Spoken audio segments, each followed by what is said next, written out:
አብርሃም ወነቢ ሙሴ አምላከ አብርሃም ወነቢ ሙሴ አጋዕዝተ ዓለም ቅድስት ሥላሴ ተመስገኑ ተመስገኑ ተመስገኑ ትብላላ ነፍሰይ በውዳሴ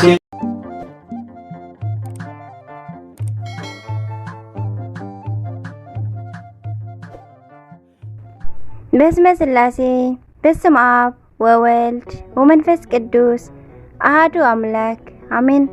ሰላም እግዚአብሔር አምላክ ምስኩላትኩም ይሁን። ስዝራ እግዚአብሔር አምላክ ከመይ ሓዲርኩም? አነ እግዚአብሔር ይመስገን ክብሪ ይስፋሕ መድኃኔዓለም አቦይ ልዑል እግዚአብሔር አምላክና ክሳብ ሰዓት እዚኣ ትጸንሕ እስትንፋስ ዓዲሉ ብጸጋን ብጥዕናን ስለዝዓቀበናን ዘጽንሐናን ክብርን ምስጋናን አምልኮን ውዳሴን ንዘለዓለም ንዑ ይኹኖ። ከምውን ነታረረተ ሊና ቅድስተ ቅዱሳን ንጽህተ ንጽሃን ወላዲተ አምላክ ዝኾነት ቅድስቲ ኪዳነ ምሕረት አደይ ወዳ ብዛሃባ ክብርን ምስጋናን ውዳሴን ይብጽሐያ።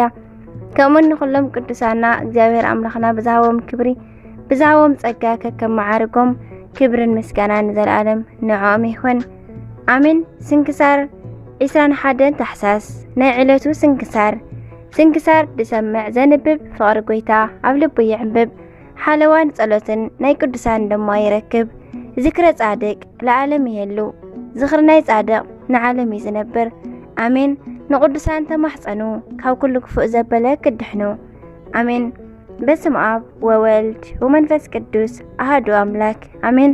ቅድስት ድንግል ማርያም አዴና 21 ታሕሳስ በዛ መዓልቲ እዚኣ ናይ ወላዲተ አምላክ እንበይትና ቅድስት ድንግል ማርያም አዴና መዘከርታ በዓላ እዩ። ንሳ ናይ ባህሪና መመክሒት እያሞ ብናታ ብናይ አዲኡ አማላድነት ጎይታናን አምላኽናን መድኃኒናን ኢየሱስ ክርስቶስ ንክሕልወናን ከድሕነናን መዘከርታ እናገበርና ናብኣ ክንልምን ይግባአና። ንዓኣ ህይወትን መድኃኒትን ገይሩ ዝሃበና ንእግዚአብሔር አምላኽና ምስጋና ይኹኖ ንዘለዓለም ዓለም አሜን አሜን።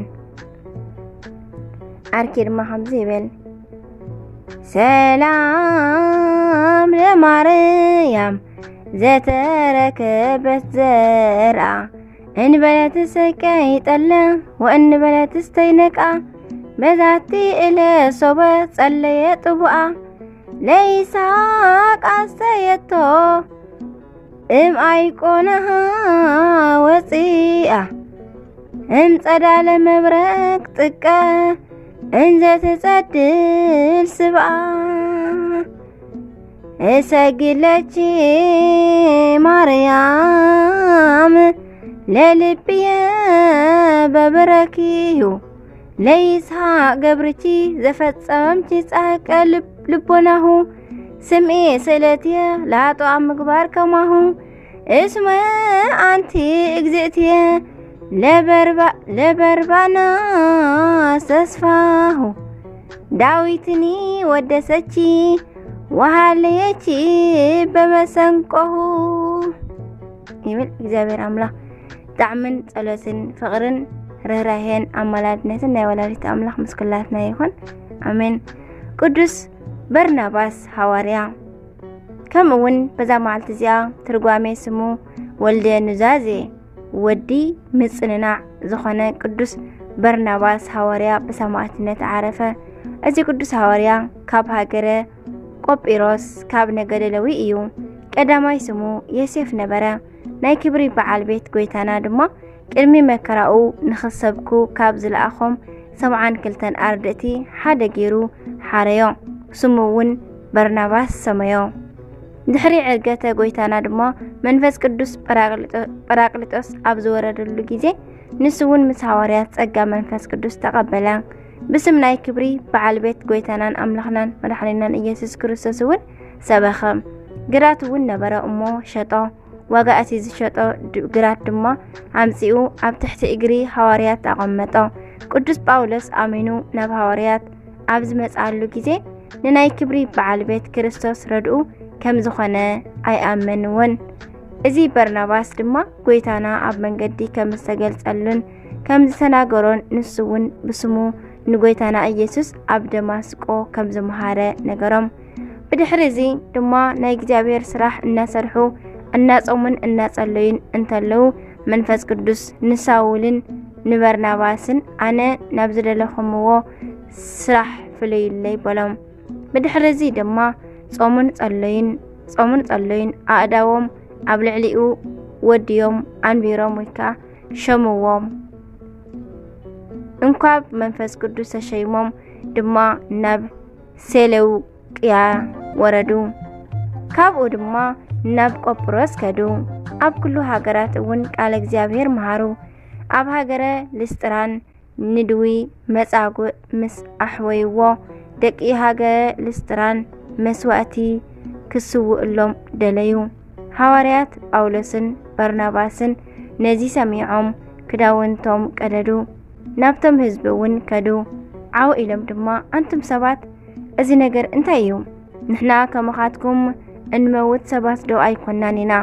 ሰማይን ምድርን ባሕርን ኩሉ ኣብ ውሽጦም ዘሎን ናብ ዝፈጠረ ህያው እግዚአብሔር ንኽትመለሱ ድማ ንምህረኩም ኣለና በልዎም። ብኽንደይ መከራ ድማ ነቲ መስዋእቲ ምቕራብ ኣይሓደግዎን። ብድሕሪዚ ንብዙሓት ሃገራት ምስ መሃሩ ቅዱስ በርናባስ ካብ ጳውሎስ ተፈለየ። ንማርቆስ ምስኡ ተማሊኡ ድማ ናብ ቆጵሮስ ከዳ። ኣብኡ እውን ሰበኸ። ንብዙሓት ድማ ብናይ ክብሪ በዓል ቤት ጎይታናን ኣምላኽናን መድኃኒናን ኢየሱስ ክርስቶስ ናብ ምእማን መለሶም። ጥምቀት ክርስትና እውን ኣጥመቖም። ኣብ ሃገረ ቆጵሮስ ዝነበሩ ኣይሁድ ድማ ኣብ ልዕሊኡ ቀንኡ። ናብ መኳንንቲ ወንጀልዎ ሒዞም ድማ ጽኑዕን ምሕመምን መግረፍቲ ገረፍዎ። ብድሕሪዚ እውን ባእማን ቀጥቀጥዎ። ከምኡ እውን ወሲዶም ናብ ሓዊ ኣእተውዎ። ሰማዕትነቱ ድማ ፈጸመ። ሐዋርያ ማርቆስ እውን ምስኡ ነበረ። ነገር ግን እግዚአብሔር ሓልዩ ኣትረፎ። ንሱ ድማ ንብፁዕ በርናባስ ካብ ውሽጢ እቲ ሓዊ ኣውፅኦ። ንስጋኡ ድማ ፈጺሙ ሓዊ ኣይተንከፎን። ብጽቡቓት ኣልባሳት እውን ገነዞ ጸይሩ ወሲዱ ድማ ካብ ከተማ ቆጵሮስ ወፃኢ ኣብ ውሽጢ በዓቲ አንበሮ። ንእግዚአብሔር ኣምላኽና ምስጋና ይኹንና። ንዓና እውን ብጸሎት እዚ ሐዋርያ ይምሓረና። በረኸቱ እውን ምስክላትና ደቂ ተዋህዶ ይኹን ንዘለዓለም ዓለም አሜን። አርኪ ድማ ከምዚ ይብል ሰላም ለበርናባስ በማእሰረ ጌጋይ ዘኢተህዛ ከመ መንፈስ ቅዱስ አዘዘ ስርዓተ ፈጺሞ ወመልእልተ ቃሉ አዚዘ በዋዕየ እሳት ሶበ እምዓለም ግዘ ለወንጌላዊ ማርቆስ በእዱ ተገንዘ። ኖላዊ ሄር ከምኡውን በዛ መዓልቲ እዚኣ መድኃኒና በአምሳል ሓላዊ ኣባጊዕ ዝተገልጸሉ መዓልቲ ኮነ።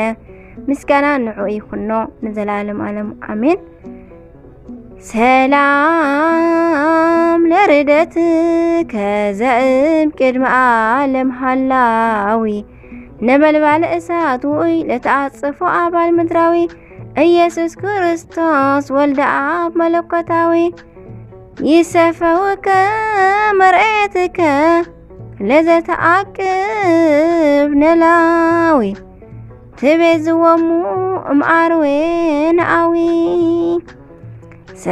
ሰላም ለኖላዊ አልቦ ዘይመስሎ ዘመጻይ እዜውእም እምቅድመ ዓለም ዝሃሎ መራእየ ይእቀብ እሙስና ወእም ተሃጉሎ መንገለ ወፈረ ያወፍር መስሎ አባግእኒ ይሰምዓ ቃሎ። ንእግዚአብሔር አምላኽና ምስጋና ይኹኖ።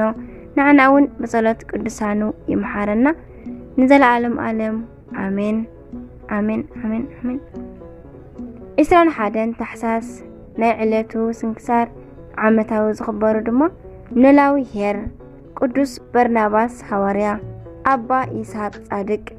ወርሓዊ በዓላት ድማ ቅድስት ድንግል ማርያም ኣዴና እግዝእትነ ማርያም፣ አበው ጎርጎርዮሳት፣ አቡነ ምእመነ ድንግል፣ አቡነ አምደ ስላሴ፣ አባ አሮን ሰሪያዊ፣ أبا مرتيانوس صادق آمين بركاتهم ناي كلهم قدسانا مسكلاتنا يكون صلاتن أمالادنتن طعمي فغري لواهنت ناي قدست دنجل مريم ودينا مسكلاتنا يكون آمين سنكسار تسمع زنبب خارجيتا قبل بيعبب حلوان صلاتن ناي قدسان دما يركب ذكرى صادق لعالم يهلو زخرنا صادق نعلم يزنبر آمين زودا غزنت أبك الكون زيما بافا قدسان تكون ملاك تتعرملي آمين وسبحان لك زابير ولولالة دنجل ولمسك الكبور آمين